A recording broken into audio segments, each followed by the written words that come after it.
किसी भी गाड़ी की स्पुर्दारी लेना, डॉक्यूमेंटेशन मिसिंग है या कोई ऐसा इलीगल एक्ट कमिट हो गया गाड़ी से, गाड़ी हिट एंड रन का केस बन गया, गाड़ी में से मंशियात निकल आई हैं, गाड़ी में ऐसी इलीगलिटीज या इलीगल वेपन्स बरामद हो गए हैं या कुछ भी ऐसा इलीगल एक्ट डायरेक्ट या इनडायरेक्ट उस गाड़ी के साथ कनेक्टेड था, तो आपकी गाड़ी जो है वो पुलिस कस्टडी में चली जाती है, जिसके बाद में आपको स्पुर्दारी लेना पड़ेगी। अब जब गाड़ी पुलिस कस्टडी में चलेगी तो दो क्वेश्चन अराइज होंगे कि स्पुर्दारी कैसे मिलेगी और स्पुर्दारी किसको मिलेगी। अस्सलाम वालेकुम फ्रेंड्स, कैसे आप सब? I am sure all are fine. This is Mubashar Iqbal Chauhan, advocate high court. बहुत इंटरेस्टिंग टॉपिक है आज हमारा, किसी भी गाड़ी की स्पुर्दारी लेना। इस पर आपको एक ऑथेंटिक लैंडमार्क और लेटेस्ट जजमेंट भी बताता हूं और कुछ प्रोपोजिशन भी आपको समझाता हूं।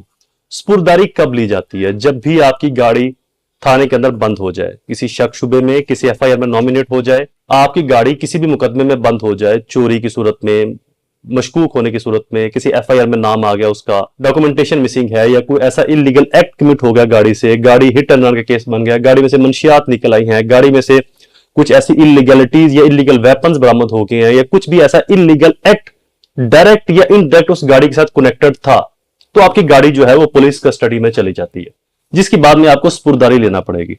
अब जब गाड़ी पुलिस कस्टडी में चलेगी तो दो क्वेश्चन अराइज होंगे कि स्पुर्दारी कैसे मिलेगी और स्पुर्दारी किसको मिलेगी।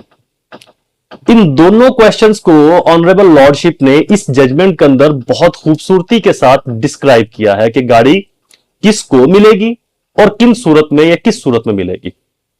फर्स्टली, अगर गाड़ी मिसाल के तौर पर ए की है और एफआईआर होती है बी पर, गाड़ी बी के इस्तेमाल में थी, बी रेंट पर लेकर गया, बी मांग के लेकर गया, बी दोस्त था ए का तो दोस्ताना की सूरत में वो ले गया यूज के लिए, बी ने कोई इलीगल एक्ट किया, बी मंशियात बेच रहा था, गाड़ी में से मंशियात रिकवर होगी, बी से नाजायज पिस्टल रिकवर होगा गाड़ी से, बी ने कोई गाड़ी हिट करके वहां से भाग गया, तो इस सूरत में एफआईआर हो जाती है बी पर और गाड़ी भी पुलिस बंद कर देती है।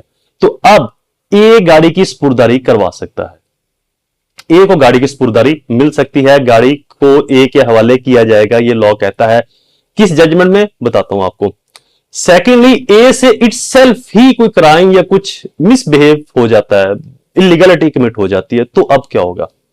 जैसे ही ए अदालत से बाहर आएगा बेल करवा के या बेल की सूरत पे, या फिर जो ए के लीगल हेयर्स हैं वो भी गाड़ी की कस्टडी क्लेम कर सकते हैं कि जी हमारे बंदे के खिलाफ ये एफआईआर हुई, गाड़ी उसकी थी लेकिन मैं उसका बेटा हूं, भाई हूं, बेटी हूं, बीवी हूं, तो लिहाजा ये गाड़ी प्रॉपर घर के इस्तेमाल में थी, ये किसी एक शख्स की स्पेसिफिक कस्टडी नहीं थी, स्पेसिफिक मलकियत नहीं थी। चूंकि लीगल प्रोसीजर ये है कि गाड़ी किसी एक के नाम पर ही होगी, तो चूंकि अब इस लीगल प्रोसीजर को अडॉप्ट करते हुए गाड़ी हमने किसी, अब गाड़ी एक से ज्यादा लोगों के नाम पर तो अंडरस्टूड सी बात है, कॉमनली नहीं हो सकती। मैं अपने केस की आर्गुमेंटेशन आपको बता रहा हूं, तो मैंने कहा लॉर्डशिप गाड़ी एक्साइज के लॉज के अकॉर्डिंग एक ही बंदे के नाम पे होगी, उसकी ऑनरशिप, उसकी ट्रांसफर। अब या तो हो कि जी एक से ज्यादा बंदों के नाम पर भी गाड़ी ट्रांसफर हो सकती है, तो फिर हम 4-5 लोग करवा लेते।